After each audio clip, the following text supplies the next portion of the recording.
What's up, guys? Good morning.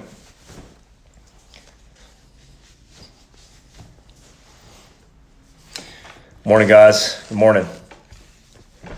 What up, man? Cold Steel Knives is in the house. Make sure you, their battle hatchets or their overland hatchets are money. Make sure you check those guys out. Sorry, I'm sweating. I'm running around. Me and George just got back from the gym, but we're prepping for the overland, or not the overland, but the Fieldcraft Expo. So super motivated to get everything set up for all the tribe members who are showing up tomorrow and the next day.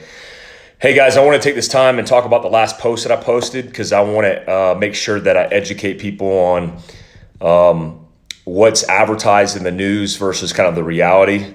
So if you guys didn't see my last post, the last post talks about the fact that the Virginia shooter used a suppressed 45.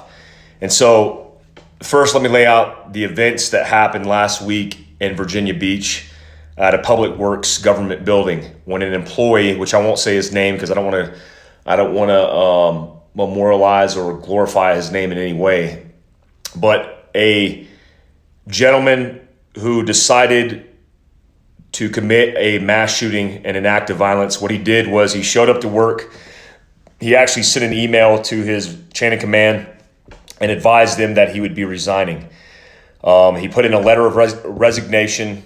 He actually went into the shitter, brushed his teeth, and then said goodbye to a coworker, and then started killing people. He actually killed one person outside the building. I'm assuming he went back to his vehicle to get his pistols.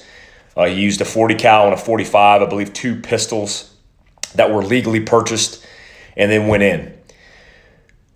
Leading up to the events, he was a satisfactory worker. He wasn't penalized. He wasn't fired.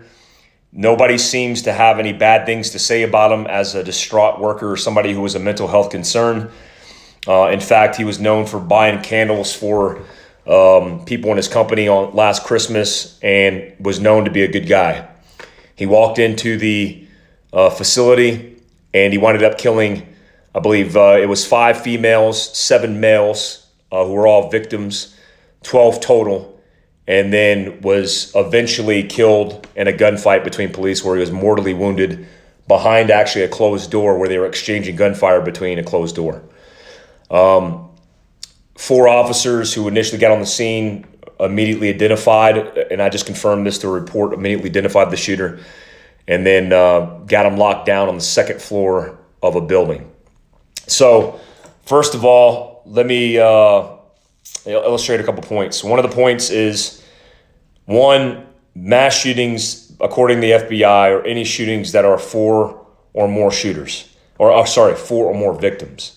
And so this obviously constitutes a mass shooting. In fact, it's the largest mass shooting in recent history in Virginia.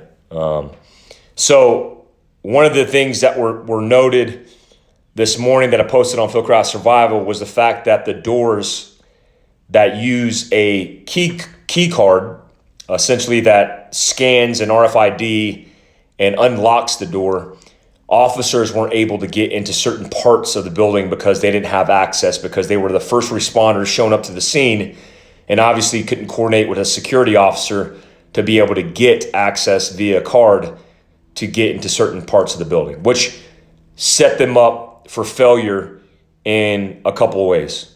1, the fact that they couldn't access the building and free flow into specific buildings slowed the time in which they were able to respond. Secondly, the shooter, who was obviously an employee of the public utility government facility, had access, and he used that card to go building or room to room where he was able to get and gain access because obviously his access card wasn't denied. One thing we have to understand about locking mechanisms for doors is a lot of active shootings, statistically the majority of active shootings come from disgruntled workers who are operating in their own business, i.e. a guy gets disgruntled, he has a mental health issue, he decides he wants to conduct a mass shooting, And now he has access to all the security, all the patterns of life, all the operations, and then obviously can take advantage of that to exploit the security mechanisms that are meant to stop shooters from the outside coming in. And so that's a big issue. And so one of the things I would say is when I educate people on active shootings, giving whether it's private or institutional, like a government organization, I would say that if you have access limitations based on security measures, that could be obviously a disadvantage to the people that are in there, especially when the majority of shooters come from the inside. They're inside jobs.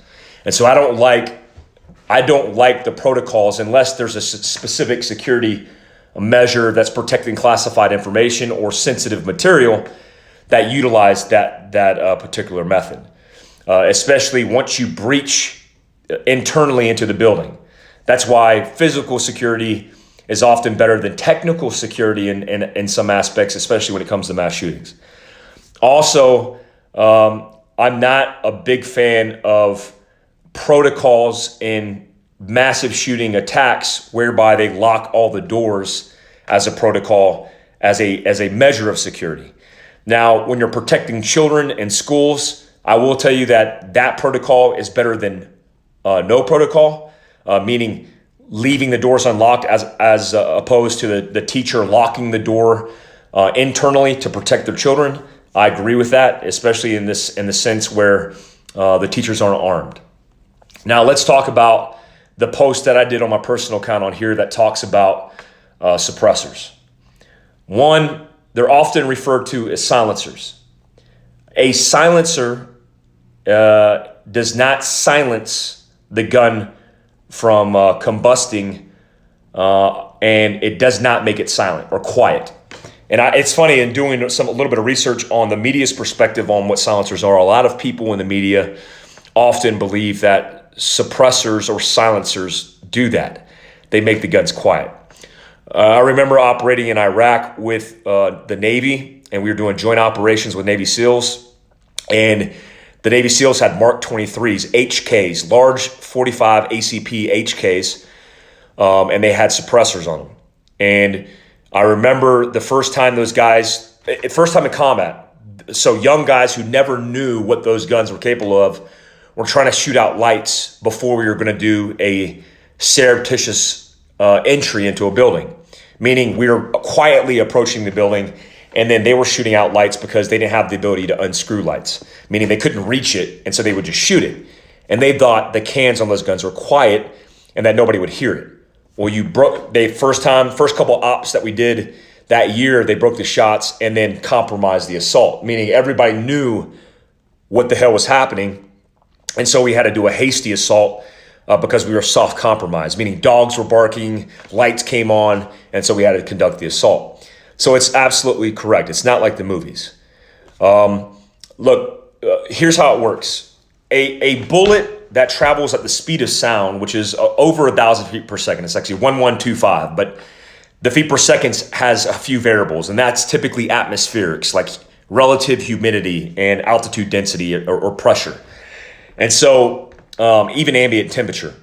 So when somebody breaks around or shoots a gun that travels faster than the speed of sound, you will often hear the sound barrier being broke. And it's synonymous with the shooting of the gun. So you hear a boom, crack, boom, crack. If you are on the back side of that, it sounds the same. But if you are on the forward end of the gun, meaning you're receiving gunfire, you will hear that definitive clap outside of the breaking of the round shooting. Because remember the cycle of operation, the gun's going to combust by the primer being struck and then the chamber exploding essentially, which cycles the gun and the bullet comes out. Well, that synonymous break of the sound barrier is a loud pop. And so that pop or that snap is definitive. It's loud. It's what disrupts at 130 decibels and above. It's what disrupts your hearing. It's why you can't hear afterwards because it's so loud. Well, what happens is when a round is subsonic, which by default, because of the weight of a round, a 45 ACP, which he carried, It is subsonic, meaning it is typically below 1,000 feet per second. Plus Ps get around 10, 11, and 1,200 feet per second. But a standard ACP travels between 800 and 900 feet per second, which is well under the sound barrier. But here's the difference. The difference is when you put a suppressor on. A suppressor goes onto the muzzle brake or threads directly on the barrel. When a bullet exits the barrel, it creates a braking of really the air, which creates a muzzle flash. And so when you have a suppressor integrated into the barrel, what happens as it passes through the suppressor, there are baffles inside that suppressor that break and dissipate the sound. So now imagine you have a 45 ACP round that's traveling still fast and loud, but now traveling through that suppressor, depending on the length of the can, and depending on the can, you are breaking up that sound as it leaves the suppressor, which reduces obviously the decibel level.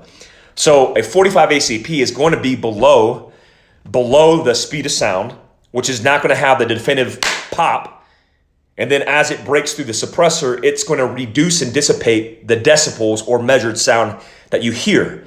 And generally speaking, what you hear is, especially a suppressed 45, is you will hear a loud pop. It almost sounds like that of a pellet gun. And then you will definitively hear the primer popping and then the reciprocation of the action. And so that's still loud. But it is a stark difference and contrast from a bullet breaking the sound barrier. So the analogy that I made, or the example that I used in my post, is training law enforcement. I've trained a lot of SWAT teams over the last, it's actually a couple decades. I mean, I've trained as a career field SWAT teams for the last decade, for the last 10 years. And so when a police department SWAT team is doing hostage rescue and we're training it, sometimes we use simunitions. And simunitions has a primer. And simunitions, number one, is a company.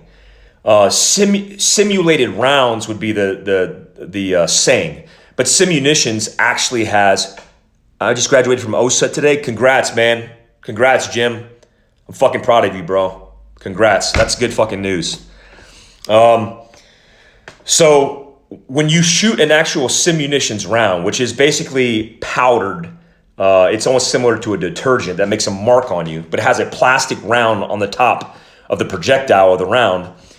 When that's shot, it pops a primer and you get the cycle of the gun. That's important because you have to create combustion. So if I took a 9mm pistol and I loaded it up with simunitions, as long as I had the barrel, the simunitions blue barrel, I could shoot through my live gun. And it feels and reciprocates like a real gun. But what's more important in this conversation is the sound is the same as a subsonic round in a suppressed gun. It's very similar. So here's how it works.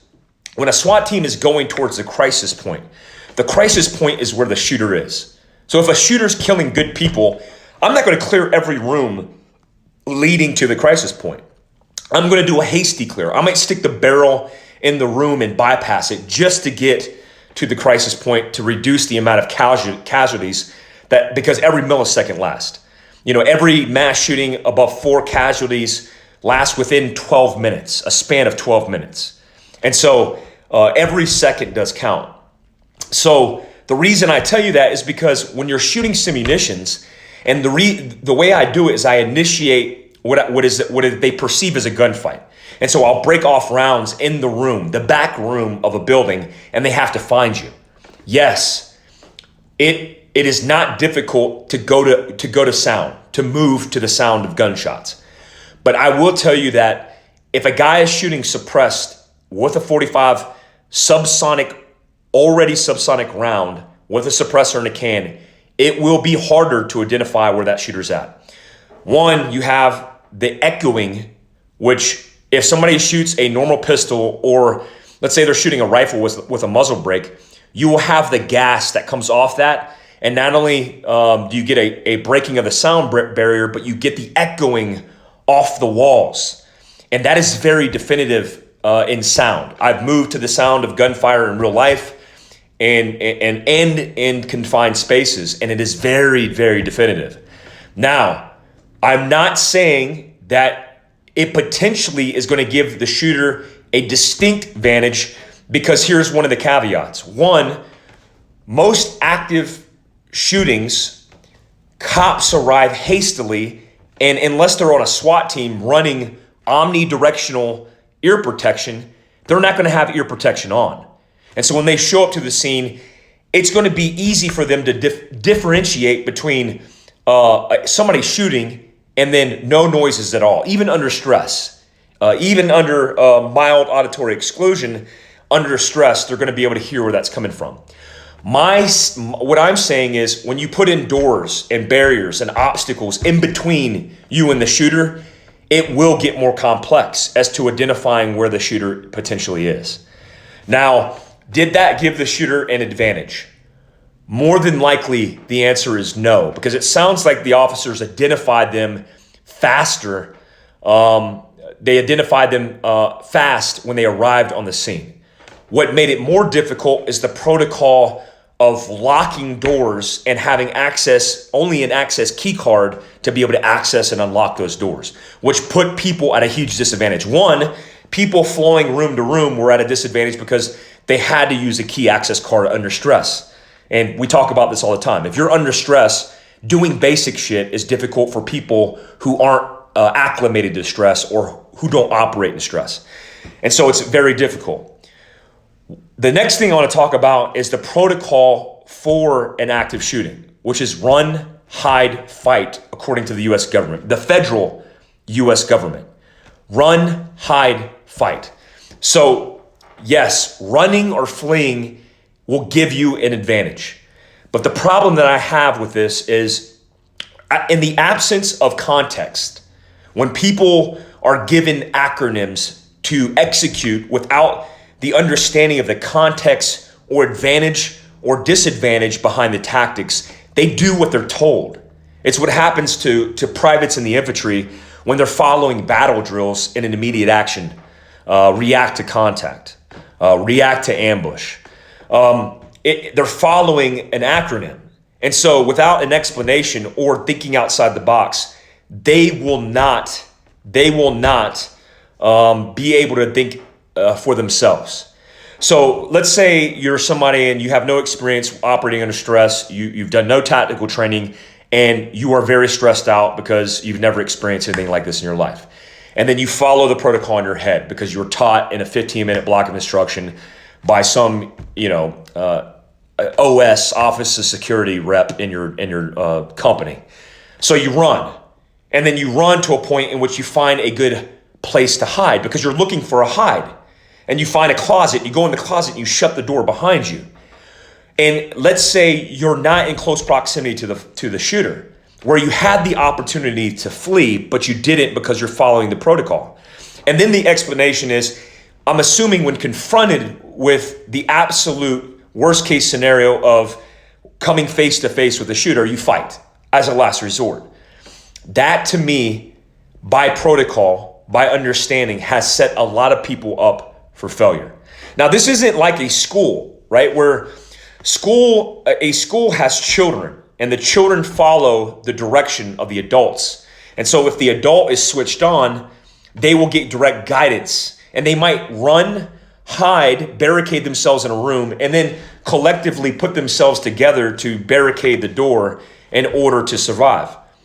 That's not like this situation, because now you have individual adults who have to think for themselves, who are following a protocol, and then they run, they hide, and then if they're lucky, they survive. If they're not, they're found and they're killed.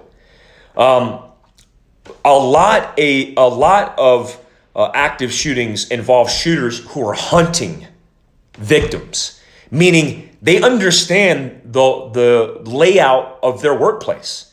They know where the crevices, the closets, and everything are.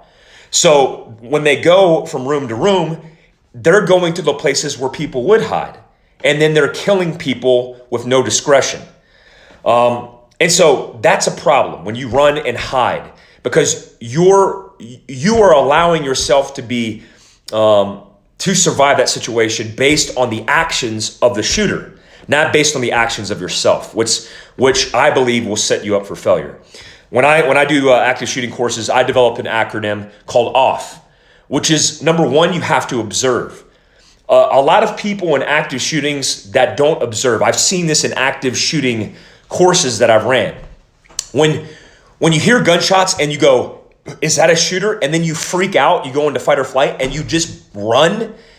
A lot of the times you'll put yourself in a bad situation because you're reacting off of stress. And so you're making bad decisions.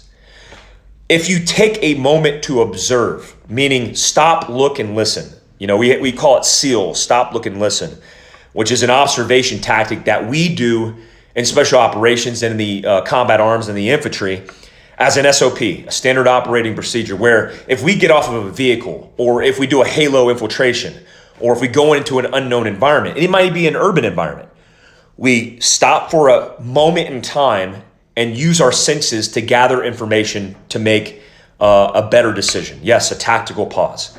Stop, look, and listen.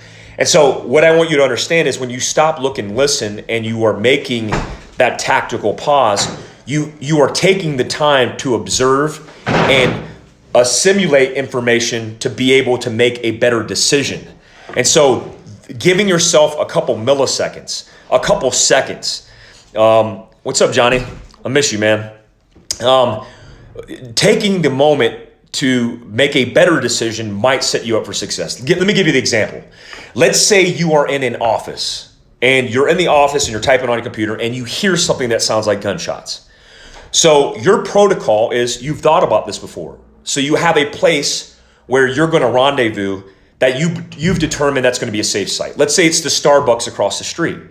So now you hear what appears to be gunshots. Now you develop in your own head a criteria for determining that. And if you think, meaning it doesn't have to be confirmed, but if you think it is, you immediately make the decision to leave the gunshots, meaning creating distance with time and also actual distance, and even putting as many terrain features as you can between you and the threat without any consideration or debate. Because here's the problem with observation.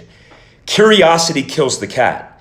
If you want to be curious about a confrontation, you better be prepared to meet that confrontation with violence, as Johnny talks about in his mindset and his training. And you better be prepared to embrace that violence. If not, meaning you believe in saving your own ass or saving the people that are around you, you have a protocol to be definitive about that decision. Hey, I hear gunshots. Does that sound like gunshots to you? You get confirmation. Dude, let's get the fuck out of here. And then you get your buddy and you pop smoke. You break contact. My acronym is observe. It's also fight and flee, or flight or flee, or flee and fight. It's conversely could be used to your advantage. Because I think the biggest advantage for people is their ability to physically move. Most people in fight or flight scenarios, they flee under cortisol and adrenaline and make bad decisions where they'll run right into the shooter, or they'll run and jump out of a third-story building and die on impact. They'll do dumb shit because they haven't understood they have to mitigate stress to make a good decision in observation. So I want people to observe, take a moment in time to make a good, deliberate decision, and then break contact. And then if you have to, when confronted with somebody that's going to run into you, you're prepared to fight. But breaking contact and creating distance is a battle drill that we are taught as infantrymen in combat arms at the lowest level, meaning E1. E1s don't even have rank. And so we're taught if we're confronted with a situation where we potentially could be killed by contact by an aggressor, we break contact as a unit or as individuals. And there is no debate about that. It's very definitive. So imagine the people who are running, hiding, and fighting, who run and think as a protocol, their best advantage is to somehow lock themselves in a room in a closet when they had the opportunity to break contact completely. Look, in an active shooting, most active shooters work alone. They're individuals. If you hear gunshots in the proximity of your location and you're in a room that has windows, break the fucking windows and get out of the window and break contact. I don't care if you break your arm, your leg, break contact by all means possible. Also, think about the fighting component of this. The run, hide, fight sets people up to be confronted with violence at no advantage. Because remember, if you have no training in this and you're setting yourself up to hide, you're going to be cowering under a desk. You're not prepared for fighting. And so even the advantage of fighting without the proximity and distance is setting you up for failure. Let's say you're in a closet and you're cowering underneath boxes. Is that advantageous? And is that going to set you up for fighting? Absolutely not. The person opens the door, you're cowering in the corner, they shoot and kill you. It's that easy. But if you're setting yourself up to fight, you have to get the advantage. Hiding to me means cowering. So if you're gonna think about run, hide, fight, I would cut out the hide and just say run, fight. Or use our acronym of observe, flee, and if you have to, fight. If you're running down a building and you know you're going to run into the shooter, there's no way you're not going to do that. Set yourself up at the fatal funnel to be able to be in the dead space on the left and right ends of dead space or the blind spots where when they come through, it's how we were killed in special operations in the infantry by bad guys. It's how criminals kill police officers, by hiding in dead space. And I'm using that example to allow you guys to understand that it's not that difficult to be a bad guy and to have the advantage. Be a good guy, hide in the dead space. When they come through the threshold, fight for your fucking life. Take control of that gun and fight for your life. But hiding sets your physical profile up for the worst potential case scenario, whereby you will not have the advantage and you will more than likely die.